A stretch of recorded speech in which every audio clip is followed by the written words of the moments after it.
When I started the business, I had 4 competitions, and I bought all 4 of them. And that was my journey. That was my mission. There's one way you can grow the business by putting new states and offering more products to your customers. That's one way to do it. There are other ways to do this, and the other ways are you go buy your competition.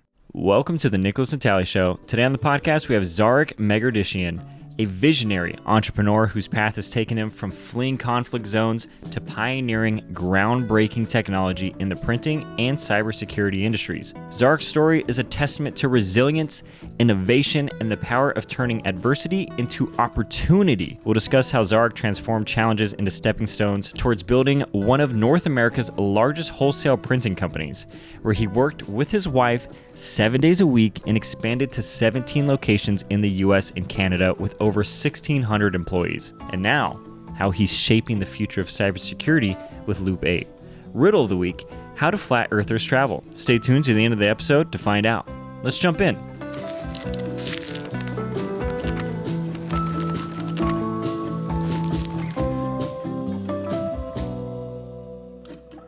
Zarik, welcome to the show. Thank you. Thank you for having me. I'm happy to have you. Here's where I want to start. And this is what I know, so correct me if any of this information is wrong. When you were 12 years old, the Iran-Iraq conflict pushed your family to Tehran, then later Germany, then ultimately you arrived to the US in 1991. What memories do you hold on to during that time of your life? That's accurate, actually. Nice. So I have an advantage that I tell my friends here that you don't have the same thing I have. Yeah. And they go like, okay, what is that? So I was born in a monarchy. I witnessed a revolution, Islamic Republic revolution. I also saw the Iran and Iraqi war. Mm-hmm. So I lived in south of Iran, and that's where the war started. So the south is the oil region. So we were forced to go to Tehran. Being Christian and minority, life was a little bit difficult for us. And I ended up leaving the country when I was 23 years old, went to Germany, applied for asylum to come to US. And in 1991, I was accepted to come in and enter the country in May 1991. That's incredible. And then here's what I have once you arrived. You worked as a messenger dispatcher and department manager for a transportation company, as well as an assistant to a photographer in Beverly Hills, who ultimately encouraged you to attend graphic design school. And what I found fascinating about everything that I found around that portion of your life is it seems like there has always been a strong sense of purpose, like from the very beginning. Where does that stem from?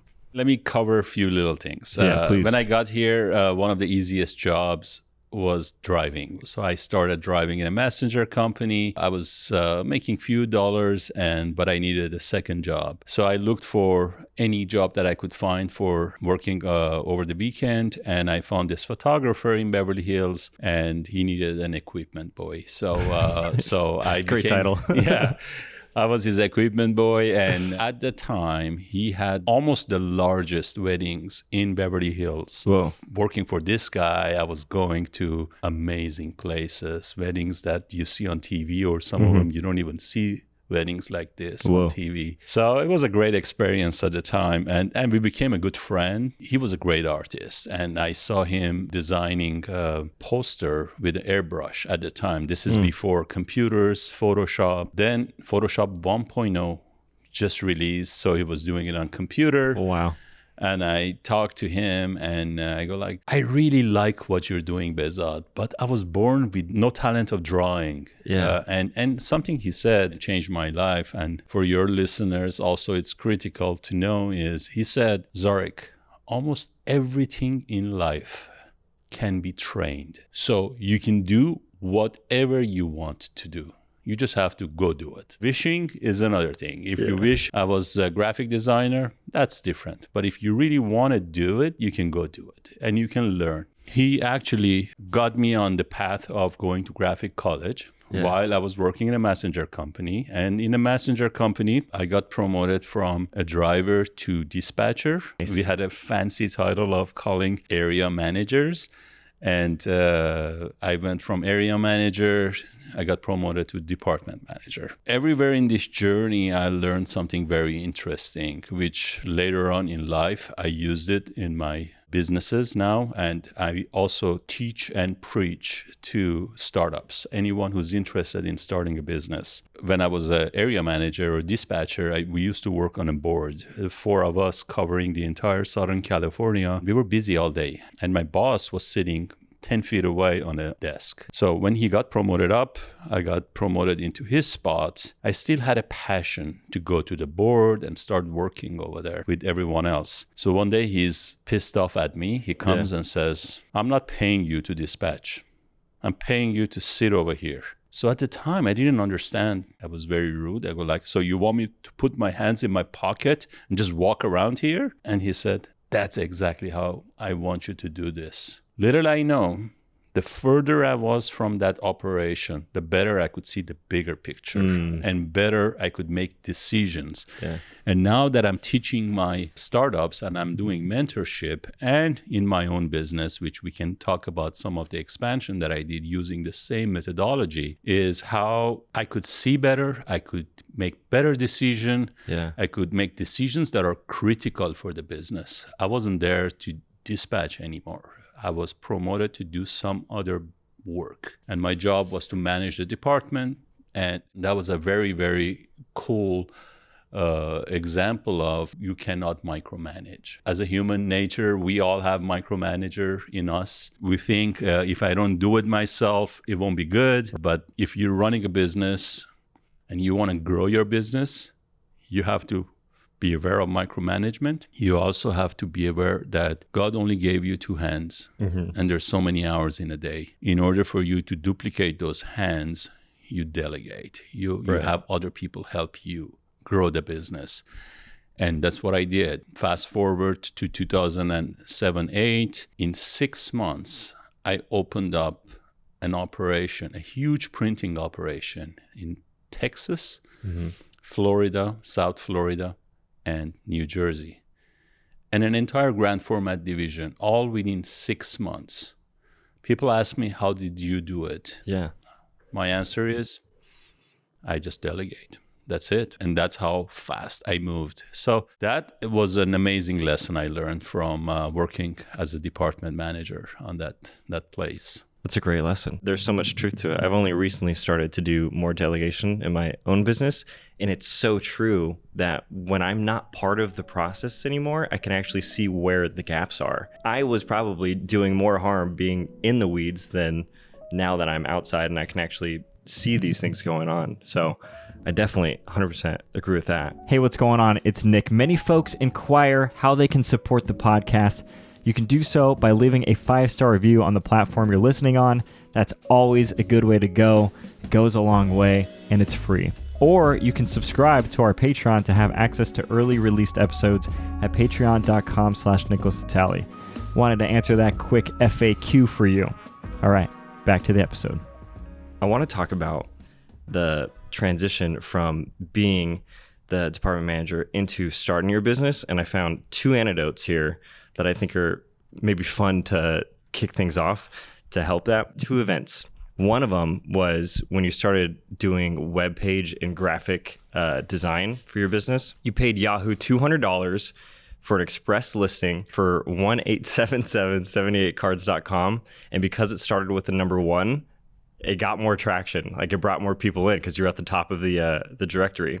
And the other instance is, of course, the $250 that somebody didn't pay for their business card designs, which I feel like was a big catalyst to, hey, I got to bring some things in-house. So can you talk to that portion of the transition? This is obviously today to the listeners that are younger. They may not know what those early days advertising was like. But on early days, you could advertise on Yahoo and wait 3-4 weeks. And sometimes they'll list you and sometimes They don't list. However, they had this express service that if you pay $200, you get listed the next day. So I knew about that. I was a web developer. I also did graphic design also. So I went to graphic college. So let me backtrack.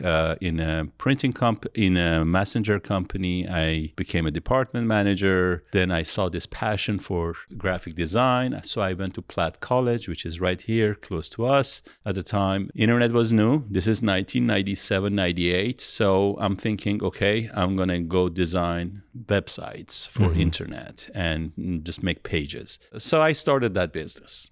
And that was my primary business. It was a bad business. It was a non-consumable business. When I designed a web page for somebody, they shook my hand and I never saw him again. So one day, one of my customers come in and she says that, hey, can you design me a business card and print for me? I said, no problem. So I designed 2 business cards, one for her, one for myself. I needed one too. And I sent this to this company in Simi Valley. Yeah. The guy's name was George at the time. And George calls me back and he goes like, who designed your cards for you?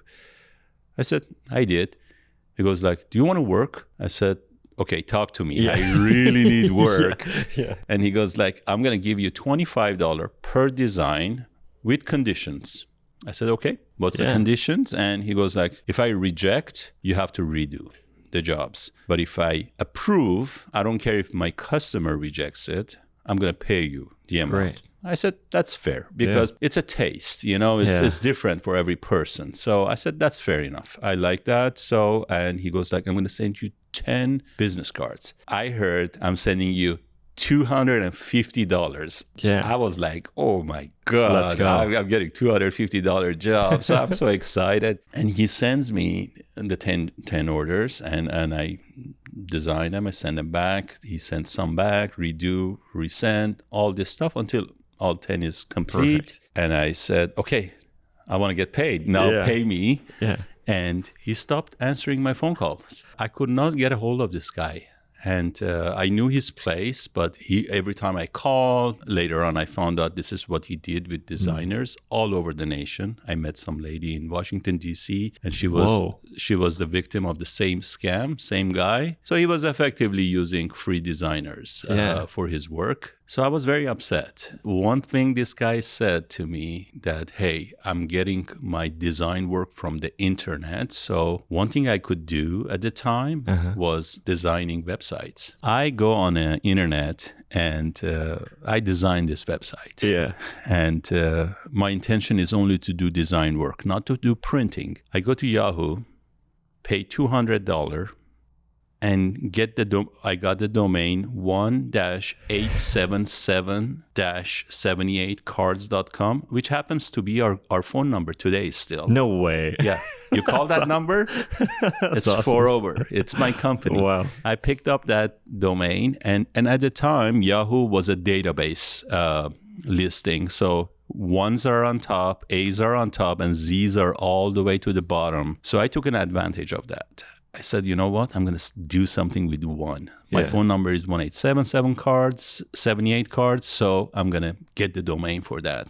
So I did. The hell broke loose. I started getting orders. There's so much orders. And on early days, I wanted to only do design. I didn't want to do printing. And few customers came in and go like, what? You don't print? Cancel. I started thinking, okay, I can let these businesses go. I have to do something. So I started outsourcing printing. It got to the point that this one print shop, the guy in the early days, he was very happy. He goes like, oh my God, you're my best customer. You're giving me so much work. It got to the point that he could not handle the orders. The part he couldn't handle is actually very interesting. He couldn't handle cutting business cards. If you look at printed sheet, there are 40 business cards on it, but you have to cut them from 4 corners. Yeah. So that cutting process would take hours. So he started refusing me printing.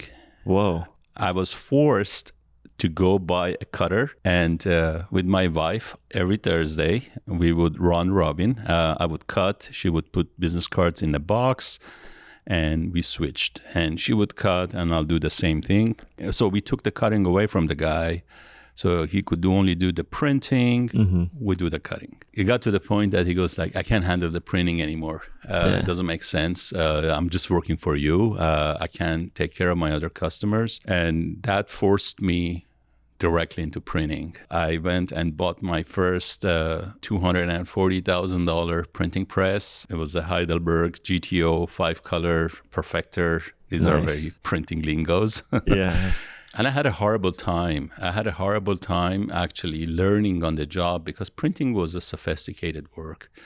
And I just didn't know anything about it. I just don't give up that easy. That's another advice I have for your listeners that are interested. Giving up is one of the easiest things to do. Not giving up is actually difficult. If you are starting a business, you have to tell yourself for day number one that I'll be realistic. I'm not going to just dream, but I'm not going to give up that easy also. It helped me throughout the life. I really worked on printing 7 days a week, 12 hours. I have some cool story. I had this operator. Yeah.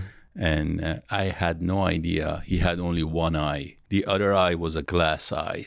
And he kept it so well that we couldn't tell this guy had only one eye. And printing at the time was colors, and the colors are very critical as a human to human. One day you're angry, maybe reds are more red. Yeah. And one day you're very happy, and that same red is more like an orange. It's lighter red.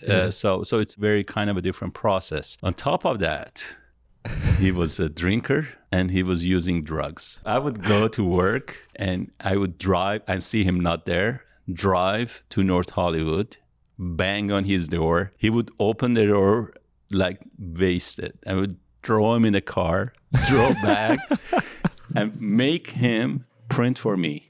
It was a fascinating experience. You know, sometimes people look at successful businesses and they go like, this guy made it. But the areas that they don't see is that hard work, don't give up. You got to get this done at whatever the cost. It has to be done. That's some of the cool experiences that looking back today, we go like, okay, that was funny, but it wasn't funny at the time. And it was pretty different. So that's how I fell into printing. It's very interesting how life sometimes takes you in different directions. And this guy ripped me off for $250 and he changed the course of my life. What I like about that story most is like it's something that is seemingly bad turns into gaining these skills to push things forward. There's been a handful of times going through my entrepreneurial journey where something really terrible happens and I'm like, well, I have to figure out what's the way around it to get to the thing that's actually good on the other side, or like you're saying, the lesson that needs to be learned. I'm curious if is there anything that comes to mind where you're like, I really wanted to give up in this moment? Like I remember this phase or this time that was extremely hard and I was like, I think this might be it. I had a ton of those, Nick. Some nights I went home. Sorry. The emotional over here. Some nights I went home and I really thought that I'm not going to go to work tomorrow.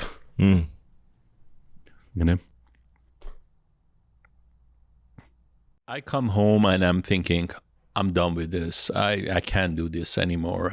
This is too difficult for me, and it's just not worth it. Yeah, I can go do something else, and always you have some people around you that always advise the opposite direction. They always say, hey, why did you quit that good management job? Go back there and do all kinds of stuff. And I think that's where you reach a point that you should trust yourself, you should believe in yourself, and you should not give up that easy. So that is something that is very critical. And I think it happens to everybody. I've seen so many people that I coach, so many people that they come to me, and they're all at that same stage in their lives. And my advice to them is surround yourself with positive people. You have to have positive people in your life. Otherwise, for every positive person, there is hundreds of negative people telling you 100 different ways something cannot be done. You cannot succeed here. And that positive person tells you, you can do this. You can go to work tomorrow and do this. That's how I think I would highly recommend to anyone who's at that kind of a situation. Just go find somebody. Just go find someone that is a positive person by nature and someone that possibly is not jealous about you doing something and they have no interest in whatever it is you're doing, and all they care about is for you to be successful and happy. And those are good people to have. They could be friends, they could be family members, could be anyone. And when you have someone like that, keep them very close to yourself. That's one of my advice to them. Delegating is another one. Don't micromanage is another one. And just have a positive person on your side is very important. Who is that person for you? My wife. Tina. Nice.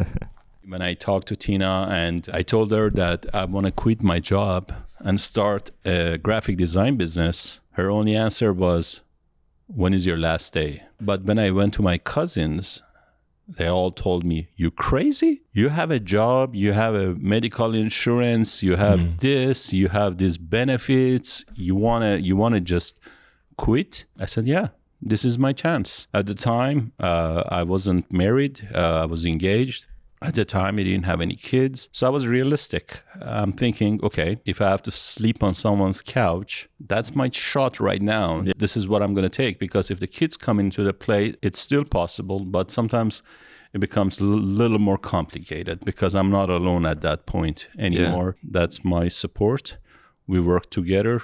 We grew the business together, and company being the size of the organization we built, people are asking me how you and your wife kind of work together. Yeah. Isn't that a problem? And I said, could be a problem for some. It was never a problem for us. We had our areas of expertise. She did finance. I did operations. I never questioned her work. She never questioned my work. And we worked side by side in the same office and did that for 16 years until we sold the business. That is very critical for the businesses, that especially your first point of support is your spouse, your husband, your wife.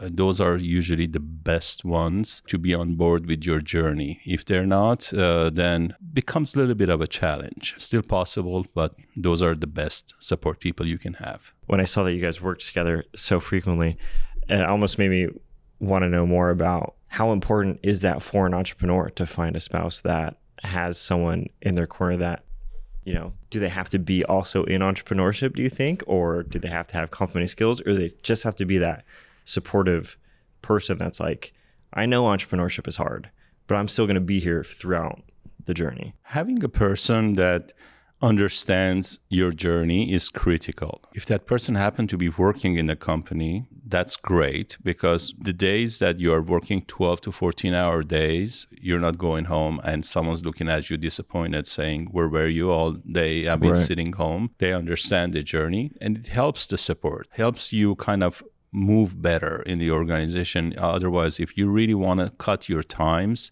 and spend it with your family, which is very critical too, you're spending less time on your startup. However, the flip side of this is those years are about 2-3 years, 4 years tops. If you're on a target to do something big, and if you do that, then you get time to spend with your kids, with your family, more than you want. Sometimes, they'll kick you out and send you back to work and say, hey, go back to work. We want a little bit quiet time here. So those are some of those things that I highly recommend, is just like make sure your spouse is aware of your journey, this thing you're on, and you're working every day, you're trying to build something, and that's critical. So it's the first person effectively. Yeah. And ideally, like you're saying, hopefully it's not forever. Hopefully you're not doing 12 to 16-hour days forever. There's going to be a light on the other side where you're like, okay, now I've built out my schedule, I have control of it, and now we can dedicate more time together. I'm going to move back to the delegating and scaling portion of this, and I'm going to kind of streamline through a couple notable things that I got. So February 5th, 2003, it's a big day for 4over, and it's also a big day for your son, Andrew. That day, 2 birthdays, but that day marks a pivotal investment, and I'm going to use some printer jargon that I have found.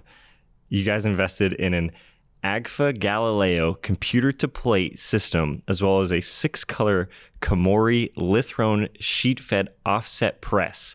And that cemented your dedication to quality. That was the first chapter that I wanted to mention. But then, as you brought up earlier, there was that 6-month span where you're able to expand to Texas, Florida, and New Jersey.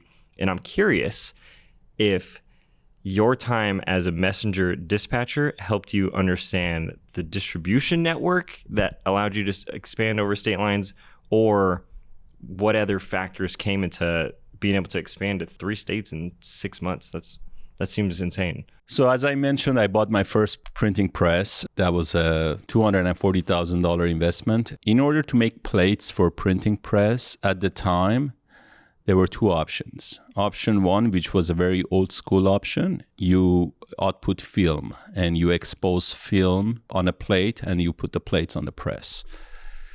Usually dots on the film are the first generation, plates are second generation, so quality naturally is not great. What's very cool is, I got to share this with Please. you. That process of cutting films is called stripping. I was telling my employees years later that they have no idea about that process. And I said, I used to be a stripper. Yeah. I used to strip 8 hours a day. Everybody was kind of looking funny and kind of trying not to laugh, but they have this look on their face until I send them okay, this is what strippers are like in printing world. So we had a lot of laugh there. Bottom line, quality was not good. Here is another advice for your listeners. Having a strength of listening to, like you're right now listening to a podcast, possibly there's this guy with some kind of an experience is talking about his experience.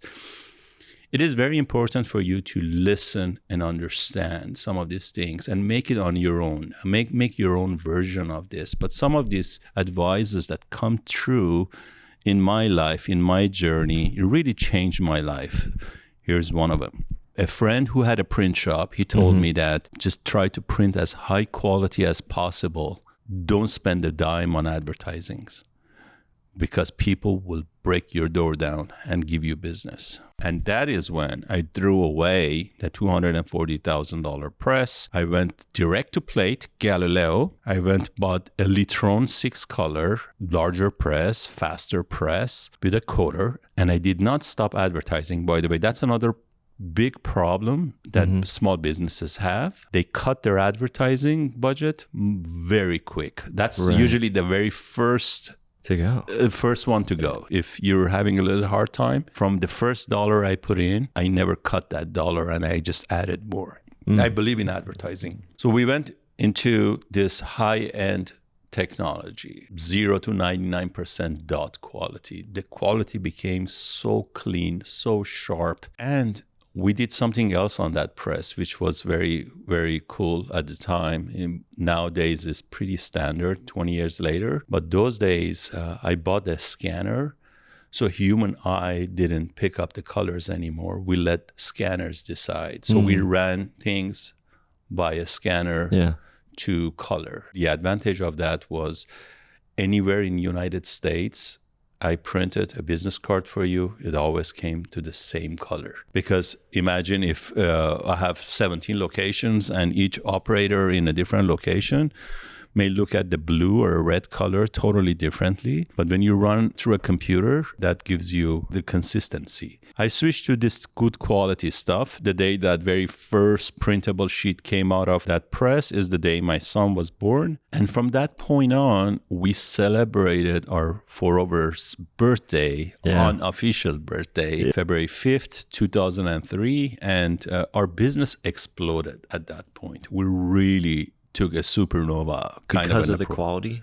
I'm sorry? Because of the quality? Because of the quality. Let me tell you this. I'm a competitive person. I looked at the market. I tried to stay in the market and compete. So I did a lot of business development. I did a lot of little things that are good business moves, I would call. But the quality is what put us on top. And I think that's very important. Take care of the customer was another one. I always was on a receiving part of our warehouse, putting boxes in customers' cars, and at the same time talking to customers and listening to what they needed. That was a big thing. And in 2001, when I started early days, for people today may be funny, but those days, people had to go to print shops with a CD or a different discs with their artwork.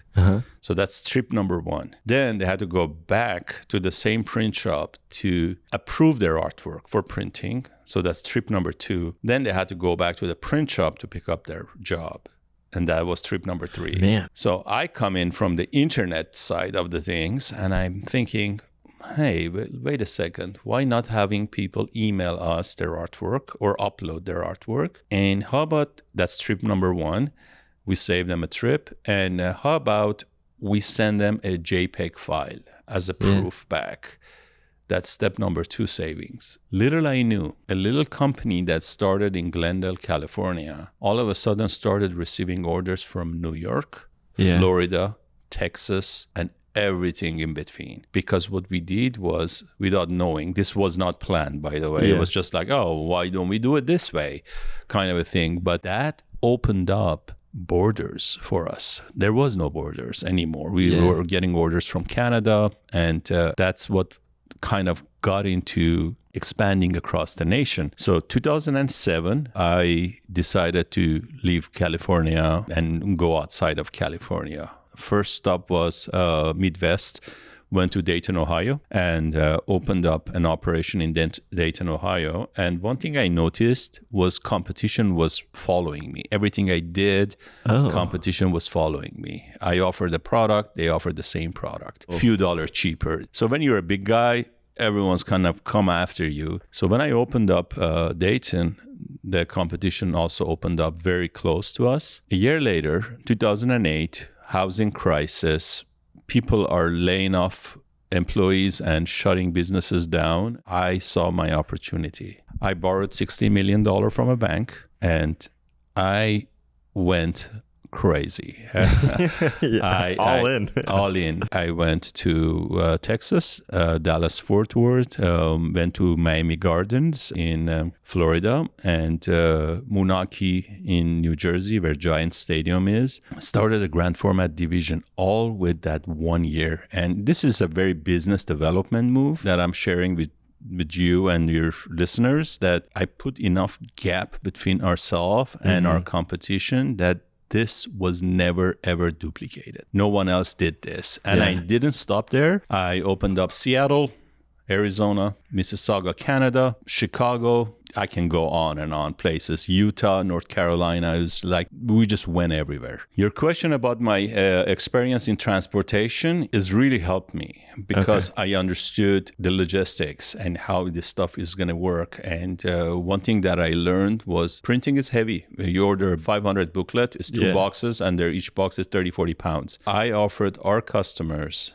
free delivery to their doorsteps. I don't care if you order a $9 product or $9,000 product. You're getting it for free from us. This changed our business. We also, these are another decisions.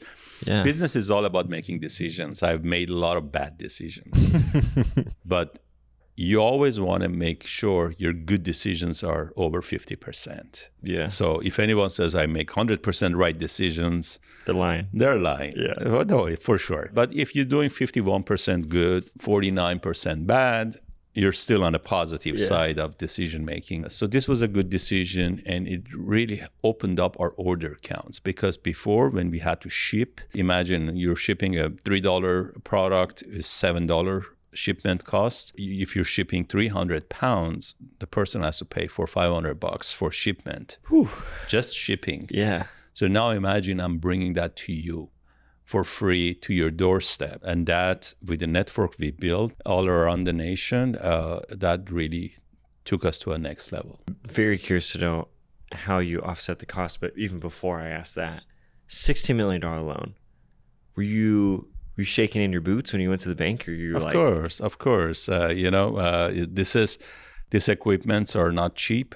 Each press is about 2 to 3 million to 5 million, depends on the size of the press you're getting, smaller or larger. And it doesn't stop there. You have to buy very expensive equipment. The plate making equipment is just $300,000. So I have debts. I have a lot of debts. But I also had a belief in the business. I knew I could do this. Speaking of delegating, I had 4 guys. Internally, we call them giants, but they weren't actually giant. They were giants and they weren't strippers. They were just what? They weren't giants or strippers. Or strippers, exactly.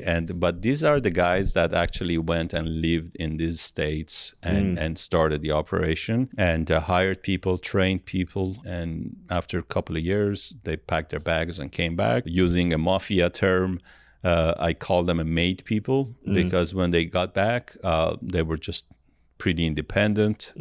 They could do whatever they want to do. They come and go as they please. They worked hard. We were like a family at the time, and that's how you can expand your business, by trusting people. And I want to add one more thing here, which is when I talk to people, people are always concerned about someone losing money. Their money. So if I delegate this to you, you may go and screw something up and cost me $10,000. This is normal. You have to be ready for that. If you want to expand, you also have to be ready to let people make mistake, because trust me, you do make mistakes too. But you just ignore your mistakes because it's you, it's me, it's like, it's all good. But you empower these people. You don't clip their wings. They have to be able to make decisions. They have to be able to be free. And that's when the magic is happening. They're going to make mistakes. They're going to screw up. You coach them. You have to. It's part. See, there's a bigger picture here we're looking at. I can fight with them over a few $1,000 here and there that they made a mistake, or coach them not to happen again. But at the same time, these guys are building an entire state for me that brings in millions of dollars in revenue. And that is a very important thing about delegating. I have this guy I was mentoring, and I told him, I said, listen, his name is Greg. I go like, Greg, you got to delegate. And next time I see him, I go like, so do you delegate? He goes like, yes. I said, okay, talk to me. What did you do? He goes like, I asked this coworker to go get coffee. Oh no. I said, that's not delegating. Save me 30 minutes. Yeah. I said, that's not delegating. Delegating is when you give your work to someone else to do, so you're free to do something else on your business. That's delegating. Someone goes out there and gets you food or drinks. That's not delegating. I wouldn't even recommend it to anyone to do it. Those are the little stuff that usually when I meet with people, I kind of try to make it clear for them, because trust me, those little things are early days. You put them in your head, and then you go places. If you want to expand your business, you can expand. You don't want to expand? That's perfectly fine too. There are simple formulas in place, and you empower people, they'll do some magic for you. What you said earlier about like, you don't judge yourself. There's a quote that I think about pretty often, is like, we judge ourselves on our intentions and we judge other people on their actions. And it's like, well, that's not entirely not entirely fair. As things were expanding, did you have a vision for this to continue to grow to be this size? Like, was there a certain point? I mean, obviously going all in and believing in the business, was there, not to say an end goal, because we'll talk about exits here pretty soon, but was there like, there's a benchmark, or there's a number, or there's a customer amount? Like, where was your North Star when you started to really ramp up on the expansion? Very good point. I'm glad we're going to talk about exit part 2, because exit was always in my mind. Oh, wow. Yeah, from early days. And I understood one thing. Companies don't buy small businesses. If you're a one-man show, 2 people, family business, you cannot sell your business that easy. Yeah, maybe someone locally may want to do something, they may do it, but that's not a life-changing exit. So I believed in big business. I understood that if I can drive this to be big enough at one point to be a threat to some other larger organization. There's a bigger fish always that could come in and take you out. That would be the day that I won't have debts anymore. I don't owe anything to any banks, and that would be the day. So I always had that in the back of my mind. I was not happy with the money I was making here, and I was doing really well. But for me, it was about expansion. It was for that I can do this kind of a thing, and that's how I planned for it. Everything I set up was all around expansion. Like, for example, we had a department that called processing department that we were looking at files and making sure files are ready to be printed. I separated that department. The moment that department got separated, what happened was these guys learned to work with remote locations. So we immediately could open up a location in Europe, and these guys had no problem operating with, because we separated them. It used to be very much all tangled up, all so much connected to one another. And those are the moves you make. Those are the things you do. Some of this stuff is just like a lot of thinking on your side, saying, hey, what is my bottleneck? What is it that maybe it's difficult for me to duplicate this process? And then you think about how to solve that problem. So the moment I separated that department, then the borders kind of opened up. I opened up the first location, and I saw the benefits of it because our orders went up, because we got closer to our customers. So because we were offering free delivery, I picked up US map and I started drawing UPS 2-day delivery circles. UPS website, if you go to today, you can put in your zip code and it's going to show us circles like this location takes 1 day, this location takes 2 days. So my goal was, I'm going to build a map on the nation that I can deliver to anyone and everyone, either free or tops 2 days. That's it. Maximum of 2 days. And that was the mission for us. So when we did that, we started getting noticed. A few people came to us and proposed sitting down and having a cup of coffee and talking about joining forces. I went home, I talked to my wife, and I said, I think the life of every business person graduating from something that we've been working for 16 years is a dream. And right now we have that opportunity. So let's go do it. She said, do it. Done. And that's it. We started negotiating, and before you know it, 2016, June of 2016, signed the papers, and that was my exit from this business. And through that process, Nick, I also learned a lot of stuff, a lot of little things that some were very good. I did them without knowing even. And I did some bad stuff too, which is something that I teach today to my entrepreneurs, that position yourself this way and selling based on EBITDA or how much money you're spending. If you're thinking about selling, you should stop spending money. Like, here is an example. Right before selling, I bought a $4 million press. That's $4 million was taken away from my EBITDA. And the companies that buy your business, they pay you multiple of EBITDA. Let's pick a number. Let's pick an easy number. Let's say 10. I'm not saying mine was 10, but let's pick a 10. Let's say if you have a $10 million there, they'll pay you 10 times that, you get $100 million. If you go and buy a $4 million press right before selling, you just cost yourself $40 million. Yeah. 4 million times 10. So $40 million. Those are small, simple decisions that are worth knowing. At least be aware of it. If you're planning on selling your business, again, I'm not unhappy. I think I did really well, but at the same time, but these are information that it's not available normally to our entrepreneurs unless they get to sit down with someone like me that's willing to share. 2016, 4over purchased ASAP Printing. Is that part of that negotiation? Was that in the same timeline of the exit or the acquisition process, or did they just happen to be very close in time? I have a little aggressive business development story now. When I started the business, I had 4 competitions. I bought all 4 of them. And that was my journey. There is one way you can grow the business by putting new states and offering more products to your customers. That's one way to do it. There are other ways to do this. And the other ways are you go buy your competition. When you buy your competition, you bring their bulk of business into your business. Sometimes they have old presses. You can sell those. Sometimes they have locations that you don't need anymore. Or I can expand by acquisition. So ASAP Printing had a Utah location, had the North Carolina, Charlotte location. I could have spent money and expand into those 2 locations or take out one of my competitions and have 2 new locations. There's a lot of little things like that.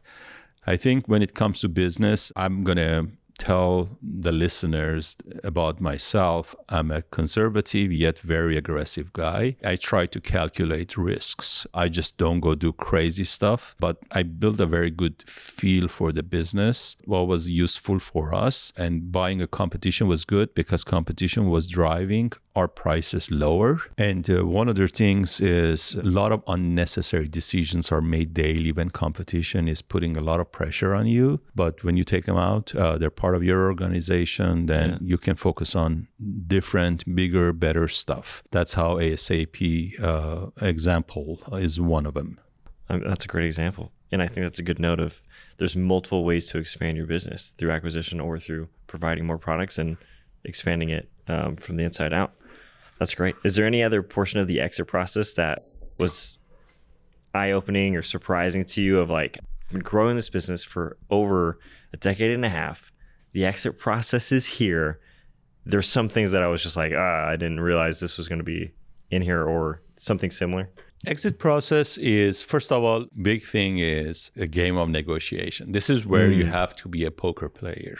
And you are. Yeah, I am. World Series of Poker. World Series of Poker, yeah. Let's go. I love poker.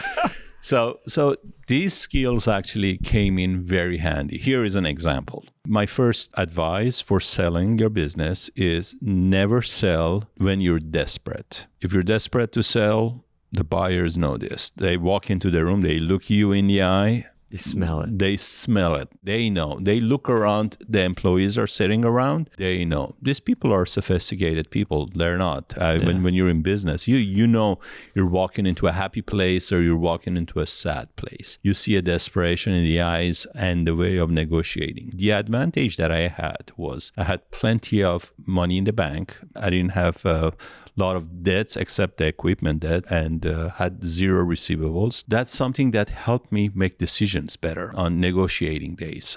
So they come in and they go like, okay, here, we're going to pay you this much. And you have a number in your hand. If you do your homework well, you have a number. Mm-hmm. I want to hit this number. Yeah.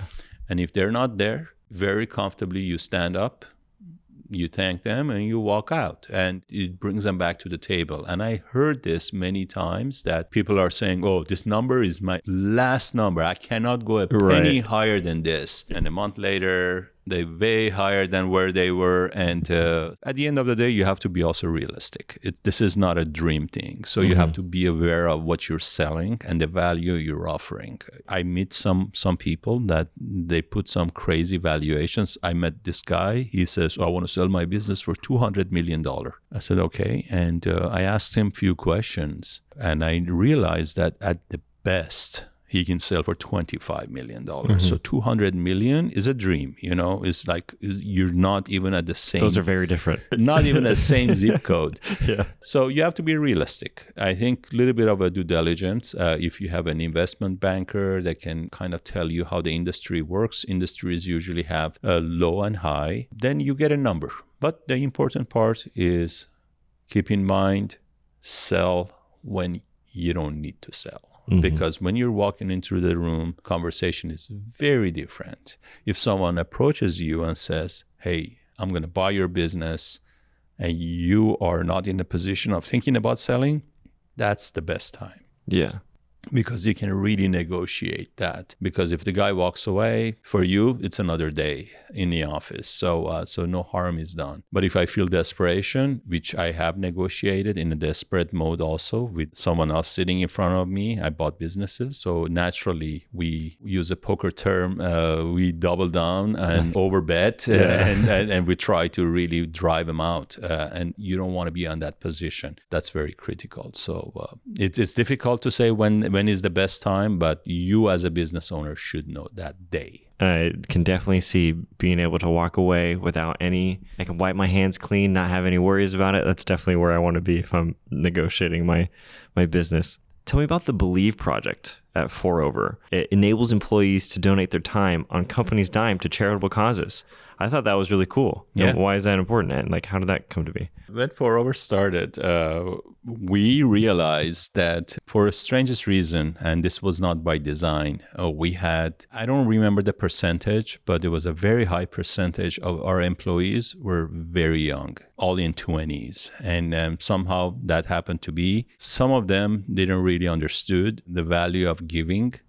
So the Believe project was born. So we encouraged people to go and do some charity work. We paid for everything. We donated checks. All they needed to do is just go do the work in a homeless shelter, have a Toys for Tots. That became part of our Believe project because it depends on your upbringing, and sometimes people don't believe in helping others. And we were in the fortunate position to be on one, and we wanted to make sure our team members go do it. I can always write a check and stand over there and just take the credit, but we really wanted that to happen with our employees. We did blood drive twice a year. I would be always going and getting my blood drawn and wear that little patch they give you, and I would walk around the office and say, have you put your name down? And just force people to go do it.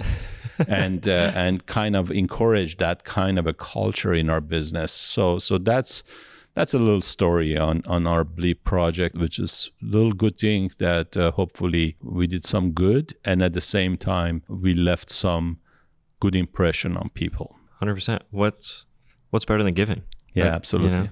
It's perfect. Let's talk Loop 8. December of 2019, your daughter Lana hacked into your computer for your Netflix password and inspired the idea behind Loop 8. You're trying to get rid of passwords. Let's get them out of here, and we're trying to base things off of the true 8 now.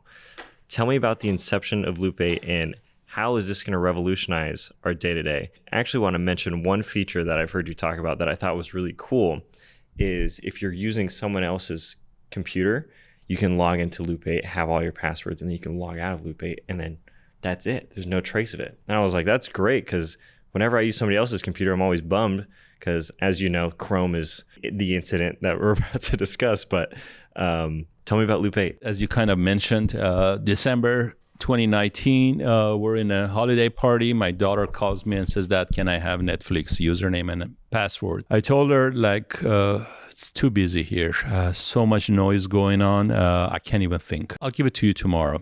Next day, I go there and I give her the username and password. And she says, oh, Dad, I hacked your system. I ran downstairs from her room, picked up my laptop, came back upstairs and said, show me how you did it. Yeah. It wasn't a hack, by any means, but she social engineered you. Yeah, exactly. So all I knew was passwords. I realized that having usernames and password, if someone else knows your password, it's family member or a hacker or attacker, they can get into your system. I also knew about attacks. Today, 91% of hacking is phishing attacks. What is phishing? They steal your logins, username and passwords. So you get a bank email saying, hey, your bank account is empty. Check in, log in, make sure your bank account is there. Click that link. Yeah, click that link. Then you get in there, you put your username and password, and now they actually have access to your bank. I thought about how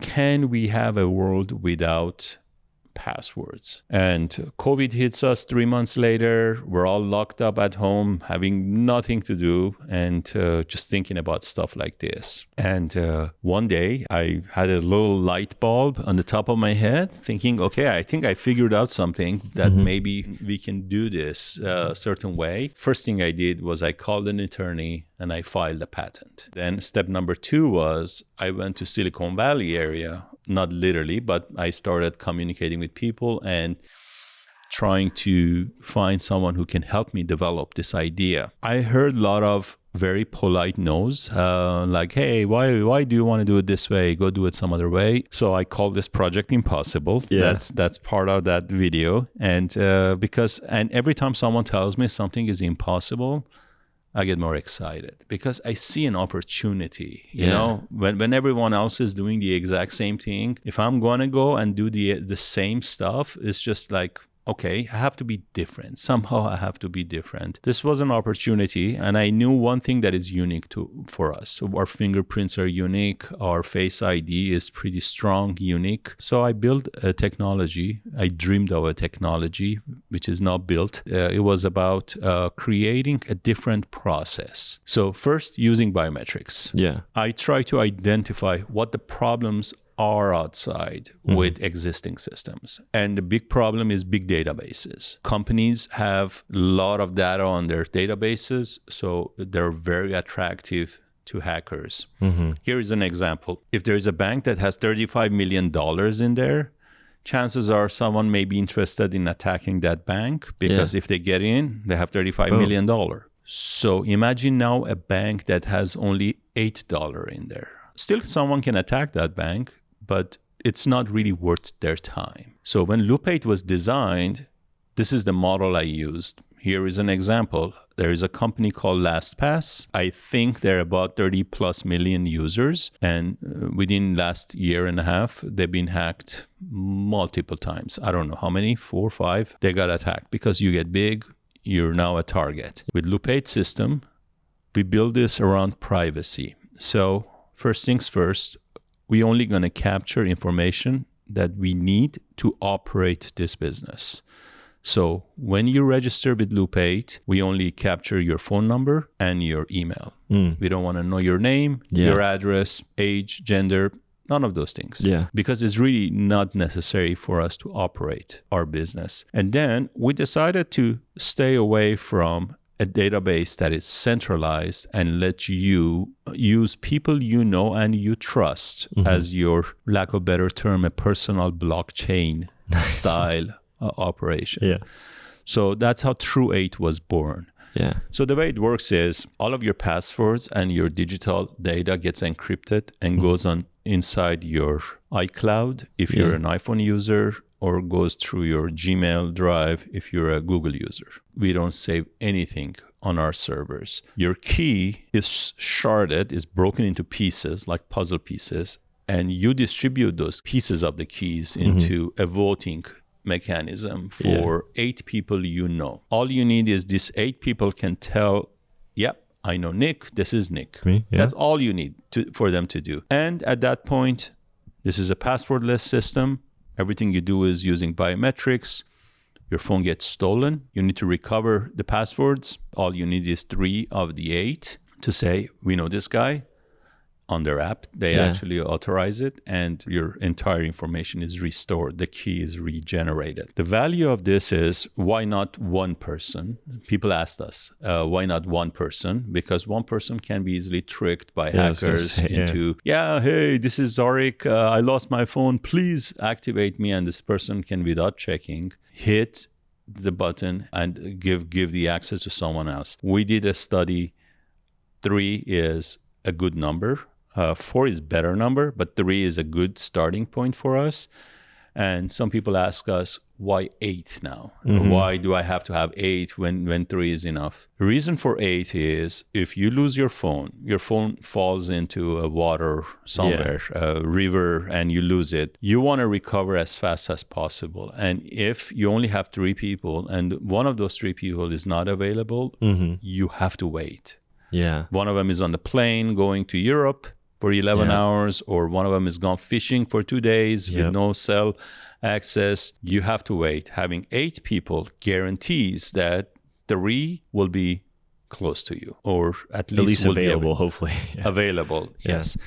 And the coolest thing about this technology, the way we built it, is today you can pick me, and tomorrow you may not want me to be your true 8. You can just delete me on your system, and I will never know.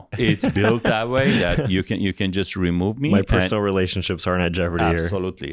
We think about stuff like this. We want to make this easy for people, but at the same time, the whole entire system is designed that now if attackers want to attack, they have to think twice, because they have to go through all kinds of issues, possibly break into 8 different phones, which is very difficult, in order to get to one person. And that's our vision for the future, which is biometrics, personal authentication, and the system we built, that we have a safe, digital safe called MySafe. It's part of the app. You download it separately, but sits on computers only. You can have up to 3 safes, and those safes only open up with your Face ID or fingerprint.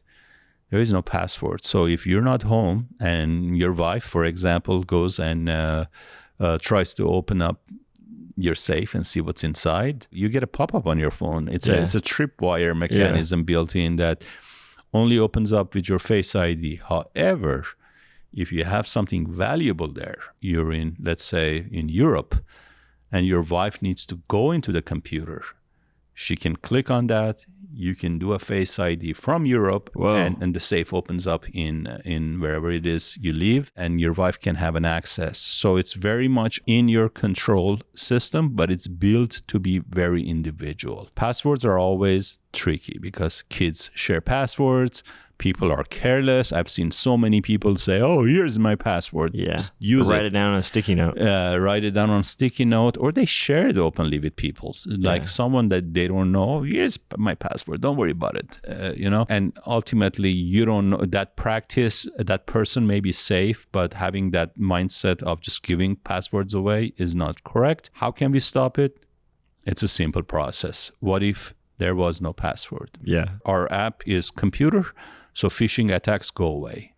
90% of phishing attacks go away because if you trust our system is going to generate passwords based on a recognizable URL. So if someone fakes a Bank of America URL, our password is not going to populate. Our phone is not going to communicate with that website.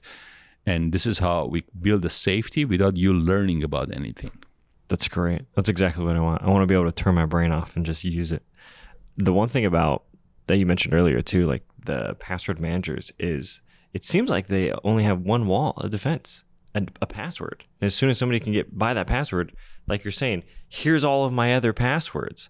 That seems like a dangerous game. Like it makes sense for organization reasons. You can have all your passwords in one place, but as soon as they break through the wall, there's the gold. It seems risky. Seems dangerous. Yeah, absolutely. And having even one password is bad too, because I have a friend who lost his master password. He lost all of his credentials. Oh no. In our world, you will never ever lose anything as long as those people are around. That's why we recommend 8. 8 is a safe number. They don't need to do anything for you.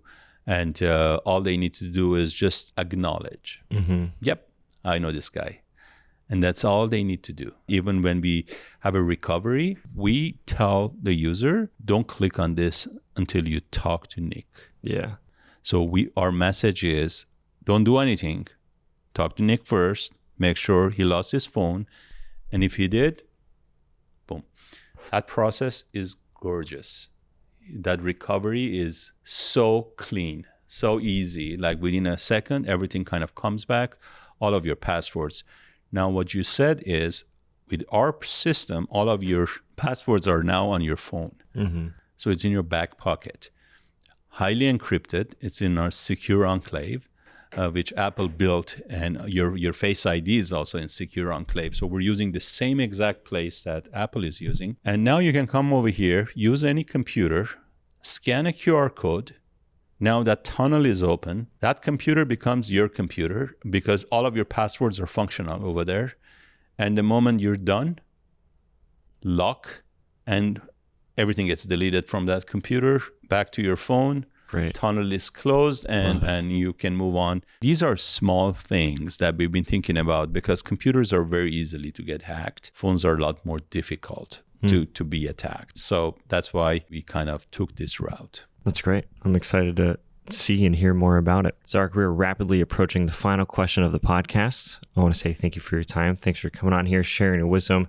I appreciate your heart for giving back through the programs you've created and also through the mentorship to other entrepreneurs. I think enabling people to do what they're innately called to do and helping them find success in that way is immensely valuable. So I appreciate what you're doing. Thank you. Thank you for having me, Nick. Absolutely. The final question of the podcast is, what does it mean to live a fulfilling life? It's great to be able to kind of innovate. It's great to be able to do things. So it's a great feeling having accomplishment. So we're human, so we kind of drive that way, and that's our model. It feels good to do good things, create new stuff, help, mentor, and everyone's different, by the way. But that's what gets me excited. That's what gets me out of bed every day, and that's why I'm every day coming to work. I'm trying to help out and mentor and do all kinds of stuff and share some of my hard journeys with people that hopefully helps them in their life wherever they may be. Love it. Where can people connect with you? How can they learn more? I'm active on LinkedIn, Zarik Megerdichian on LinkedIn, and I get hit all the time by people asking questions and stuff. I don't enjoy people that sell out there to sell me products, which we got a lot more of those guys. Anyone who needs help, anyone who really wants to listen. And I want to add one more thing at the very end. I'm open to help out. I want people to listen.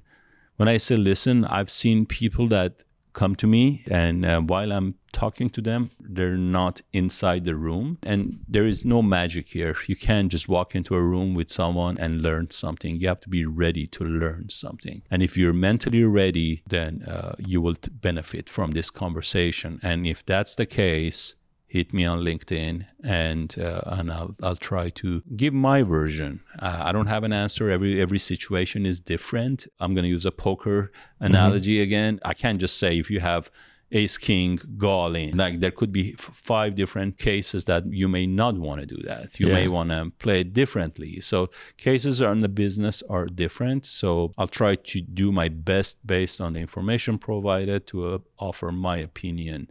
And that's what I do, and that's what I love to do. Love it. Your LinkedIn will be in the show notes. Go say hi to Zarik. Final question. What's your favorite Eminem song?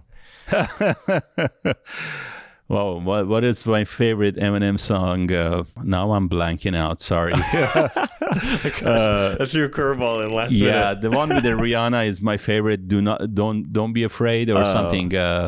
I'm not afraid. Not afraid. It's a good one. Yeah, that's the one I love the most, but I'm a big fan of Eminem. So I'm also going to tell you something else. I only see forests. I don't see trees, branches, leaves, none of those things. I'm a big picture guy.